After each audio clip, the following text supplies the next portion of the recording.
কৃতজ্ঞতা জ্ঞাপন কৰিছোঁ। আজি জুবি থকা হ'লে এনেদৰে ইমান মৰম আৰু আশীৰ্বাদ দেখি ইমান আদৰ দেখি তেওঁ আপোনালোকক কৃতজ্ঞতাই জনালেহেঁতেন, কিন্তু তেওঁ শব্দৰে এতিয়া একো প্ৰকাশ কৰিব নোৱাৰে। গতিকে তেওঁৰ হৈ পেলাই মই আপোনালোকক কৃতজ্ঞতা জ্ঞাপন কৰিছোঁ। অসমৰ বিভিন্ন ঠাইৰ পৰা আপোনালোকে আহি একগোট হৈছেহি তেওঁৰ শেষ যাত্ৰাত পুনৰবাৰ মৰম শ্ৰদ্ধাঞ্জলি জনাবলৈ। তেওঁ থকা সময়তো আপোনালোকে যিমান প্ৰাপ্য তাতকৈ বহুত বেছি দিছে। সেইকাৰণে তেওঁ 30 বছৰত যিমানখিনি মানুহে হয়তো 100 বছৰতো কৰিব নোৱাৰে তাতকৈও বেছি কৰি কাম কৰিব পাৰিছে, ইমানখিনি সফল হৈছে। এতিয়া আপোনালোকৰ মাজতে জুবিনৰ সকলোখিনি সৃষ্টি থাকিব, আপোনালোকে তেওঁক জীয়াই ৰাখিব মই জানো, সেইখিনি মোৰ বিশ্বাস আছে।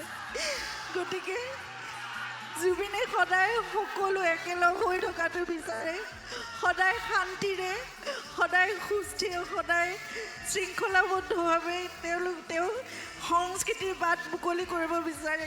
আৰু আজি দেখিছোঁ ইমান জাতি জনগোষ্ঠী যিমান সাম্প্ৰদায়িকতাৰ কথা যি চলি থাকক, আজি দেখিছোঁ সকলোৱে তেওঁক যি ধৰণে মৰম আৰু সন্মান জনাইছে, সেয়া চাগে অসমত আকৌ এবাৰ কেতিয়া দেখিবলৈ পাম নাজানো।